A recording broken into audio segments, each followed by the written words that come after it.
Hello friends, आपका स्वागत है light study x YouTube channel में। इस वीडियो में हम भारतीय इतिहास के मौर्य काल से संबंधित महत्वपूर्ण प्रश्न उत्तर को देखेंगे। तो चलिए दोस्तों, वीडियो स्टार्ट करते हैं। मौर्य काल से संबंधित हमारा पहला प्रश्न है, सबसे प्राचीनतम साम्राज्य है। तो इसका आंसर है मौर्य साम्राज्य। मौर्य साम्राज्य सबसे प्राचीनतम साम्राज्य है। अगला क्वेश्चन है, भारत में सबसे बड़ा बौद्ध स्तूप कहाँ स्थित है। तो इसका आंसर है सांची। सांची मध्य प्रदेश में स्थित है और ये एक बौद्ध तीर्थ स्थल है और इसका निर्माण अशोक ने करवाया था। अगला क्वेश्चन है, सांची का स्तूप किसने बनवाया। तो इसका आंसर है अशोक ने। अगला क्वेश्चन है, प्रथम भारतीय साम्राज्य स्थापित किया गया था। तो इसका आंसर है चंद्रगुप्त मौर्य द्वारा। चंद्रगुप्त मौर्य द्वारा प्रथम भारतीय साम्राज्य स्थापित किया गया था।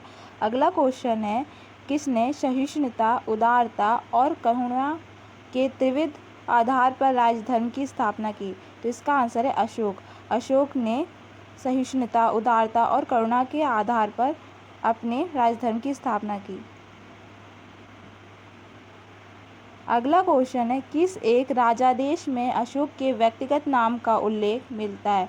तो इसका आंसर है मास्की अभिलेख में। मास्की अभिलेख में अशोक के व्यक्तिगत नाम का उल्लेख मिलता है। अगला क्वेश्चन है, ईसा पूर्व 6ठी शताब्दी में प्रारंभ में भारत का सर्वाधिक शक्तिशाली नगर राज्य था। तो इसका आंसर है मगध। मगध ईसा पूर्व 6ठी शताब्दी में सबसे शक्तिशाली राज्य था। अगला क्वेश्चन है, अशोक के शिलालेखों को पढ़ने वाला प्रथम अंग्रेज कौन था। तो इसका आंसर है James Prinsep. James Prinsep Ashok के शिलालेखों को पढ़ने वाले प्रथम अंग्रेज थे। अगला क्वेश्चन है, प्राचीन भारत में कौन सी एक लिपि दाईं ओर से बाईं ओर लिखी जाती थी। तो इसका आंसर है खरोष्टी।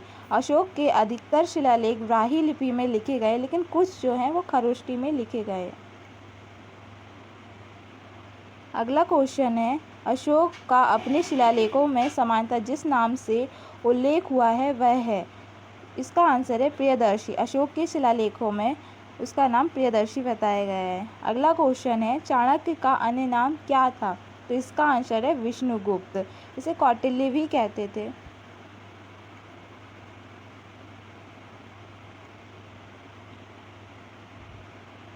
अगला क्वेश्चन है, इलाहाबाद स्तंभ शिलालेख किससे संबंधित है। तो इसका आंसर है अशोक। इलाहाबाद शिलालेख अशोक से संबंधित है। प्राचीन भारत में ग्रंथों में से किसमें पति द्वारा परित्याग पत्नी के विवाह विच्छेद की अनुमति दी गई थी। प्राचीन भारत का वह ग्रंथ कौन सा है जिसमें पति द्वारा परित्याग पत्नी को विवाह विच्छेद की अनुमति दी गई थी। इसका आंसर है अर्थशास्त्र। अर्थशास्त्र में पति द्वारा परित्याग करने पर पत्नी को विवाह विच्छेद की अनुमति दी गई थी। अगला क्वेश्चन है, मालवा, गुजरात एवं महाराष्ट्र किस शासक ने पहली बार जीते थे। तो इसका आंसर है चंद्रगुप्त मौर्य। चंद्रगुप्त मौर्य ने पहली बार मालवा, गुजरात एवं महाराष्ट्र जीते थे। अगला क्वेश्चन है, अभिलेख जिससे यह प्रमाणित होता है कि चंद्रगुप्त का प्रभाव पश्चिम भारत पर था वह है। तो इसका आंसर है रुद्रामन का जूनागढ़ शिलालेख। रुद्रामन का जूनागढ़ शिलालेख से हमें यह पता चलता है कि चंद्रगुप्त का प्रभाव पश्चिम भारत में भी था।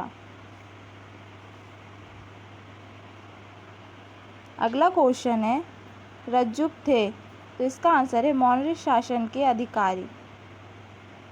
अगला क्वेश्चन है, सम्राट अशोक की वह पत्नी कौन सी थी जिसने उसको प्रभावित किया।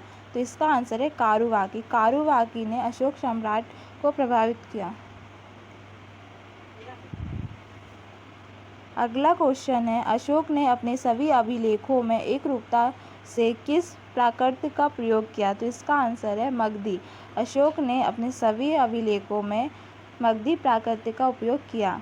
अगला क्वेश्चन है, बिंदुसार ने विद्रोहियों को कुचलने के लिए अशोक को कहाँ भेजा था। तो इसका आंसर है तक्षशिला। तक्षशिला अशोक को भेजा गया था विद्रोहियों को कुचलने के लिए। अगला क्वेश्चन है, वह व्यक्ति कौन है जिसका नाम देवान प्रियदर्शी भी था। तो इसका आंसर है मौर्य सम्राट अशोक। मौर्य सम्राट अशोक का दूसरा नाम देवान प्रियदर्शी भी था। अगला क्वेश्चन है कौटिल्य चाणक्य किसका प्रधानमंत्री था?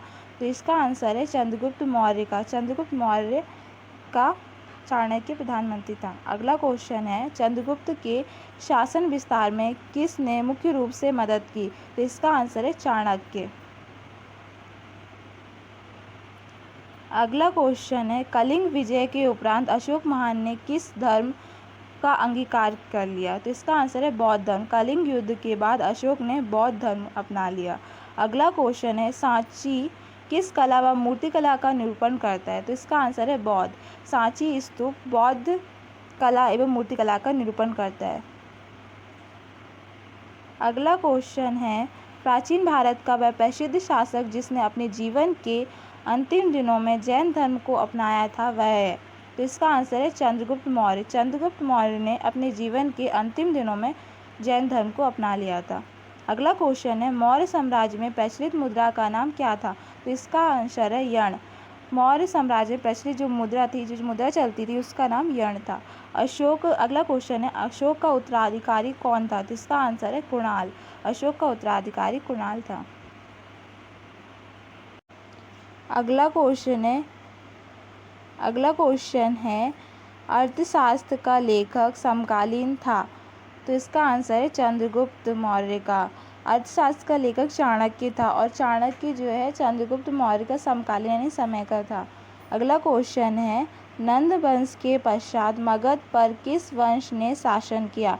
तो इसका आंसर है मौर्य वंश। नंद वंश के बाद मौर्य वंश ने शासन किया। अगला क्वेश्चन है मौर्य काल में शिक्षा का सर्वाधिक प्रसिद्ध केंद्र था? तो इसका आंसर है तक्षशिला। मौर्य काल में तक्षशिला शिक्षा का प्रसिद्ध केंद्र था। अगला क्वेश्चन है मेगस्थनीज पुस्तक का नाम क्या था? मेगस्थनीज की पुस्तक का नाम इंडिका था। अगला क्वेश्चन है जिसके ग्रंथ में चंद्रगुप्त मौर्य का विशिष्ट रूप से वर्णन हुआ है वह है? तो इसका आंसर है विशाखादत्त। विशाखादत्त के ग्रंथ में चंद्रगुप्त मौर्य का विशिष्ट रूप से वर्णन हुआ है। अगला क्वेश्चन है वह स्रोत जिसमें पाटलिपुत्र के प्रशासन का वर्णन उपलब्ध है वह है?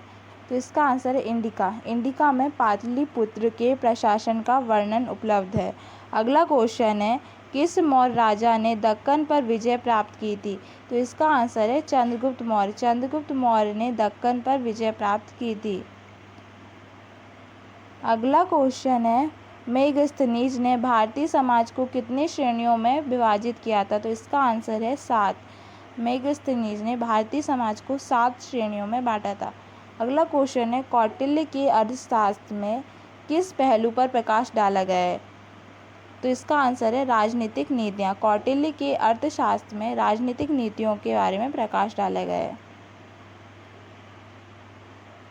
अगला क्वेश्चन है पाटलिपुत्र को किस शासक ने सर्वप्रथम अपनी राजधानी बनाई? तो इसका आंसर है चंद्रगुप्त मौर्य। चंद्रगुप्त मौर्य ने पाटलिपुत्र को सर्वप्रथम अपनी राजधानी बनाया था।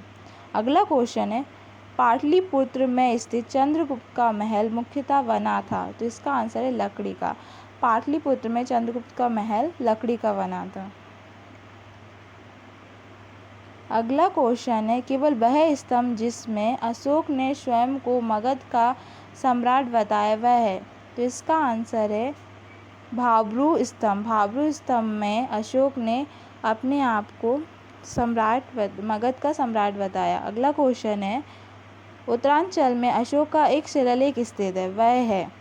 अशोक का उत्तरांचल में कालसी में शिलालेख स्थित है। तो उत्तरांचल में कालसी में अशोक का एक शिलालेख स्थित है।